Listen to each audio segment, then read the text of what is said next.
Ma'am recently కోయంబత్తూర్లో ఒక చిన్న 10 ఏళ్ల బాలిక కిరాణా షాప్‌కి వెళ్తే ఆ అమ్మాయిని కిడ్నాప్ చేసి రేప్ చేయడం జరిగింది.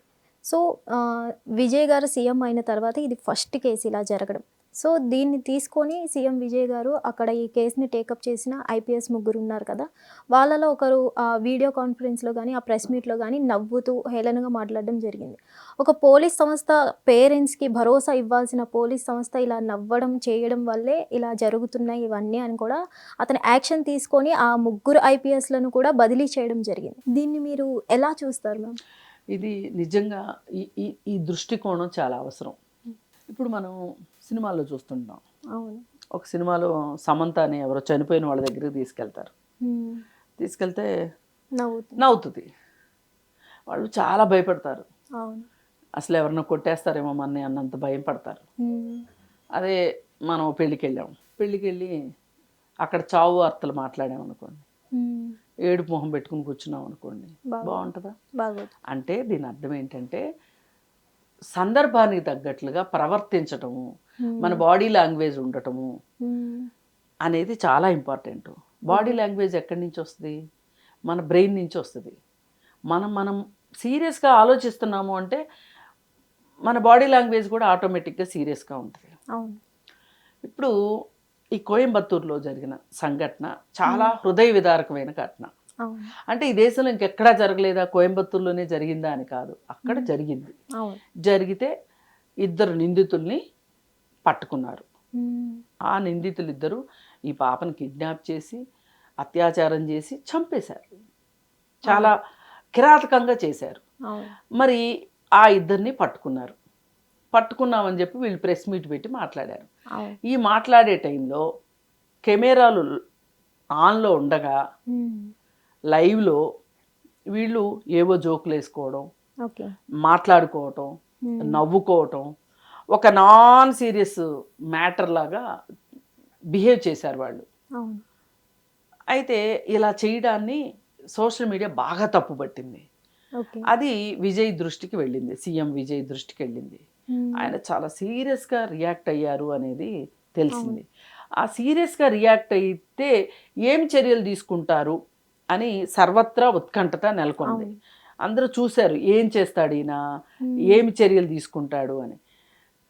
మరి వాళ్ళని సస్పెండ్ చేశారనుకోండి, ఈ మాత్రానికే సస్పెండ్ చేశారు అని చెప్పి మళ్ళీ ఇంకొక గగ్గోలు మొదలవుతుంది. అందుకని ఆయన ఏం చేశారు అంటే, మీరు చేసింది తప్పు అని పనిష్మెంట్ ట్రాన్స్ఫర్స్ అని ఉంటాయి. ఓకే. పనిష్మెంట్ ట్రాన్స్ఫర్స్ ఎందుకు చేస్తారంటే ఎప్పుడైనా వాళ్ళు వృత్తిలో నిజాయితీగా లేకపోతేనో, ఓకే, లేదు అశ్రిత పక్షపాతం చూపిస్తేనో, లేదు పని పట్ల సీరియస్నెస్ లేకపోతేనో, ఇట్లాంటి, లేదు అక్కడ ఆ ఏరియాలో బాగా అవినీతిలో వీళ్ళు పాలు పంచుకుంటేనో, ఇట్లాంటి కారణాలు ఉన్నప్పుడు వాళ్ళకి స్థానభ్రంశం చేస్తారు. అంటే అక్కడి నుంచి తీసి ఇంకో చోటకి వేస్తారు. మామూలుగా క్యాట్ రూల్స్ ప్రకారం ఏంటంటే 3 సంవత్సరాల లోపు ఏ కారణం చెప్పకుండా వాళ్ళని ట్రాన్స్ఫర్ చేయకూడదు. ఏదో ఒక కారణం చెప్పాలి. 3 సంవత్సరాల తర్వాత ట్రాన్స్ఫర్ చేయకపోతే కూడా ఎక్స్ప్లెనేషన్ ఇవ్వాలి. వీళ్ళు 3 సంవత్సరాల తర్వాత వీళ్ళు ఎందుకు ఇక్కడ ఉంచుతున్నామో చెప్పాలి. ఇవన్నీ రూల్స్ అందరూ పాటిస్తారని నేను చెప్పలేను కానీ వీళ్ళు ఇక్కడ ఉండగా వీళ్ళు ఇలాంటి వెర్రిమొరి వేషాలు, వెధ వేషాలు వేస్తే వెళ్ళి వాళ్ళు చేసిన పనిని బట్టి, వాళ్ళు చిన్న స్థాయిలో చేశారనుకోండి ట్రాన్స్ఫరు, లేదు ఇంకా తక్కువ స్థాయిలో తప్పు చేశారనుకోండి ఎక్స్ప్లెనేషను, ఆ తర్వాత ట్రాన్స్ఫరు, ఆ తర్వాత సస్పెన్షను, ఇట్లా స్టెప్ బై స్టెప్ ఉంటుంది. ఇప్పుడు వీళ్ళని ఏం చేశారంటే ట్రాన్స్ఫర్ చేశారు. వాళ్ళు ఎందుకు ట్రాన్స్ఫర్ అయ్యారు? ప్రపంచం మొత్తానికి తెలిసిపోయింది కదా, వాళ్ళకి వాళ్ళు చేసిన తప్పు ఏంటో వాళ్ళకి తెలిసింది. అలా చేయకూడదు. మనము ఒక చిన్న పాపకి ఇలా జరిగిన సందర్భంగా మనం ఒక ప్రెస్ మీట్ పెట్టినప్పుడు మనం ఎంత సీరియస్గా ఉంటే, ఎంత దాని ఇంటెన్సిటీ అంటారు, దాని గాఢత, దానిని వీళ్ళు ఫీల్ అవ్వలేదు అనుకోండి, ఆ గాఢతని ఫీల్ అయితే వాళ్ళు అలా నవ్వరు కదా. ఎవరికో జరిగింది, ఎక్కడో జరిగింది అన్నట్టు తీసుకున్నారు. సరే, ఎవరికో జరిగింది, ఏదో జరిగింది, ఎవరికోనే జరిగింది, ఎక్కడోనే జరిగింది, మీ ఇంట్లో వాళ్ళకి జరగల, అవును. కానీ మీరు వాళ్ళ రక్షక భటులు. అవును. అంటే ఇదే మూడ్లో ఇంటికి వెళ్ళి తిండి తినకుండా నిద్రపోకుండా ఉండమని ఎవరు అనరు. మీరు ఇక్కడ పోలీస్ స్టేషన్లో కూర్చున్నంతసేపు ఒక సీరియస్నెస్ మెయింటైన్ చేయాలి. ఓకే. ఇంకా ప్రెస్ మీట్ పెట్టినప్పుడు ఇంకాస్త సీరియస్నెస్.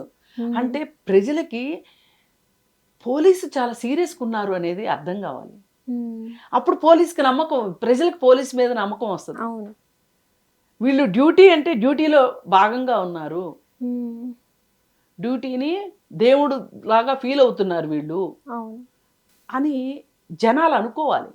ఓకే. జనాలు అనుకోవాలి అంటే ఊరికే మీరు వచ్చి అక్కడ ఇక పక్క పక్కన అయితే వాళ్ళు అనుకోరు. అవును. పైగా ఇంకొకటి, ఇప్పుడు వాళ్ళని పట్టుకోగానే ఈ కేసు అయిపోయినట్టు కాదు. అసలు వీళ్ళు సీరియస్నెస్ ఉంటేనే ఈ పట్టుకున్న వాళ్ళని నేరస్తులుగా నిరూపించుతూ కోర్టుకి వీళ్ళు సమర్పించగలుగుతారు సాక్ష్యాధారాలను. అవును. ఇవాళ మనం అరెస్ట్ చేసాము, అయిపోయింది మన పని అంటే కాదు. సాక్ష్యాధారాల ప్రకారం ఛార్జ్ షీట్ వేయాలి పోలీసులు. ఇదన్నీ వేయాలి అంటే వీళ్ళు ఎంత సీరియస్నెస్ ఉండాలి వీళ్ళకి, అది ఇక్కడ పాయింట్. అది మిస్ అయింది ఇక్కడ, మిస్సింగ్ పాయింట్ ఇది. అందుకే సీఎంకి అంత కోపం వచ్చింది. కోపం వచ్చి అడపాదడపా అన్ని రాష్ట్రాల్లోనూ ఇట్లాంటివి జరుగుతూనే ఉంటాయి. నాన్ సీరియస్గా ఉంటారు, పట్టినట్టు ఉంటారు. అసలు మేము చేయకపోతే మమ్మల్ని ఎవరు అడుగుతారు? ఇది జవాబుదారీతనం లేకపోవటం. ఓకే. ఇప్పుడు ఆన్సరబుల్గా ఉండాలి, ఒక సీఎం ఆన్సరబుల్గా ఉండాలి. అంటే చాలా మంది ప్రశ్న ఏంటంటే, ఇప్పుడు వీళ్ళు ముగ్గురిని ట్రాన్స్ఫర్ చేశారు, ఇలా నెక్స్ట్ టైం జరగకుండా ఉంటుందా? ఉండకూడదనే కదా, అందుకేగా మనం మాట్లాడుతున్నాం. ఇప్పుడు మనం ఎందుకు మాట్లాడుతున్నాం? ఎక్కడో తమిళనాడులో జరిగింది, ఎక్కడో కోయంబత్తూరులో జరిగింది, మనం ఎందుకు మాట్లాడుతున్నాం ఇక్కడ?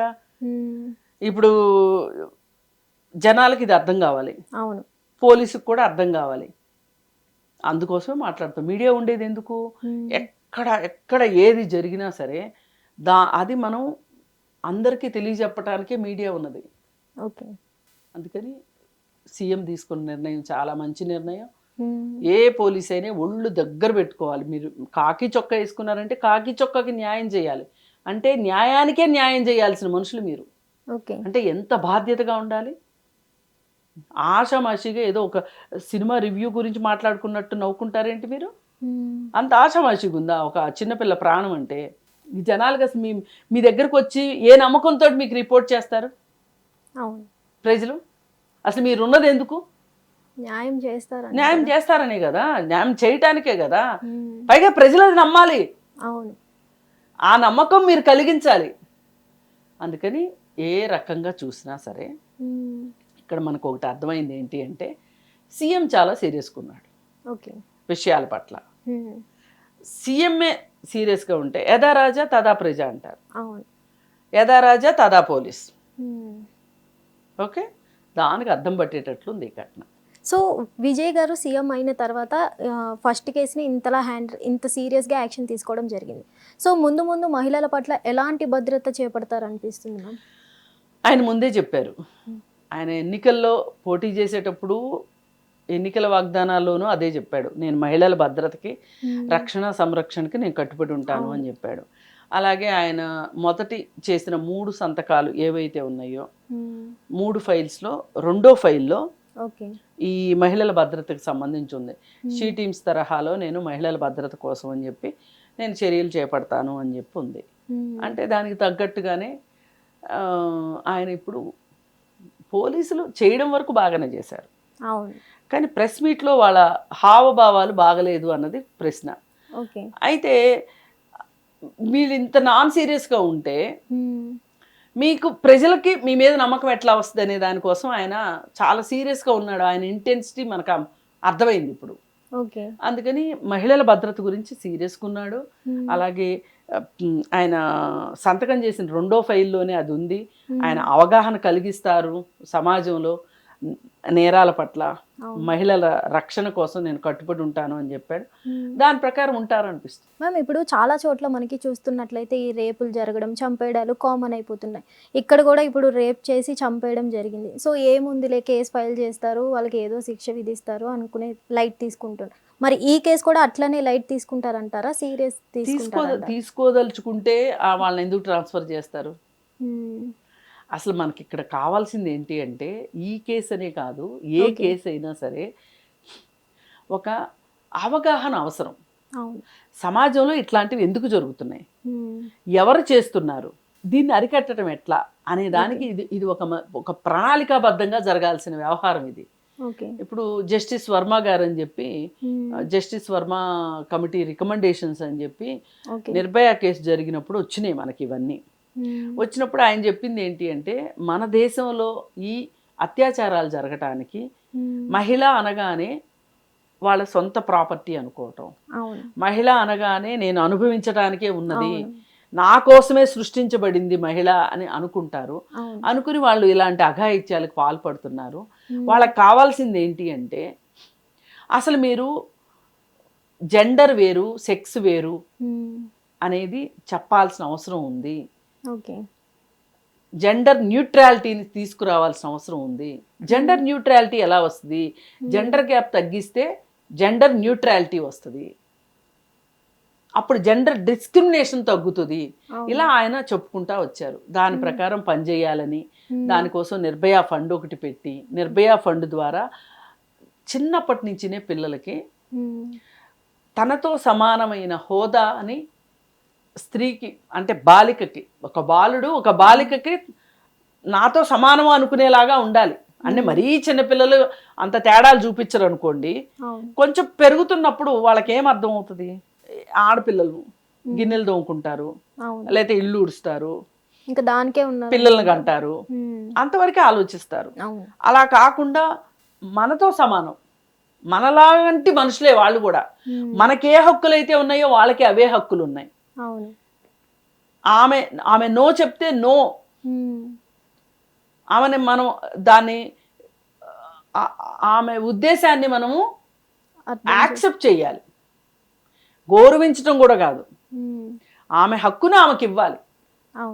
పైగా ఆమె హక్కులు ఆమె తీసుకుంటున్నప్పుడు మనం అడ్డుపడకూడదు. ఇట్లాంటివన్నీ నేర్పించాల్సిన అవసరం ఉంది.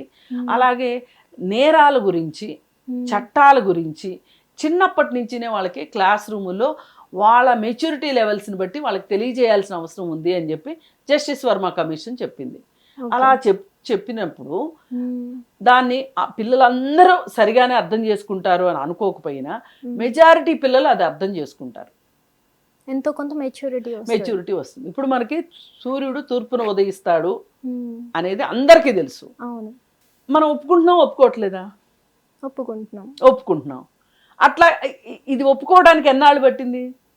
అది కూడా యాక్సెప్ట్ చేస్తారు, టైం పడుతుంది. అసలు సూర్యుడు తూర్పు అనే ఒక దిక్కుందని, సూర్యుడు అనే ఒక గ్రహం ఉందని, అది పొద్దున్న సూర్యోదయం అంటారని, ఇదంతా ఎలా తెలిసింది మనకి? పాఠ్యపుస్తకాల్లో రాబట్టి, మన పెద్దవాళ్ళు మనకు చెప్పబట్టి, మనం నేర్చుకోబట్టి వచ్చింది. అట్లాగే ఇప్పుడు మహిళల పట్ల నువ్వు ప్రవర్తించాల్సిన తీరు గురించి కూడా చెప్తే నేర్చుకుంటారు, చెప్తే తెలుసుకుంటారు, ఆచరణలో పెడతారు. అప్పుడు ఇట్లాంటివి తగ్గుతాయి అనేది వర్మ గారి ఉద్దేశం. అందుకని ఆ రకమైన చర్యలు చేపట్టనంత వరకు ఇలాంటివి జరుగుతూనే ఉంటాయి. హిట్ టీవీ యాప్, ఇందులో short news, live news, entertainment shows, movies, digital magazines తో పాటు మీ జిల్లా వార్తలను కూడా ఫ్రీగా చూడొచ్చు. ఇంకెందుకు ఆలస్యం?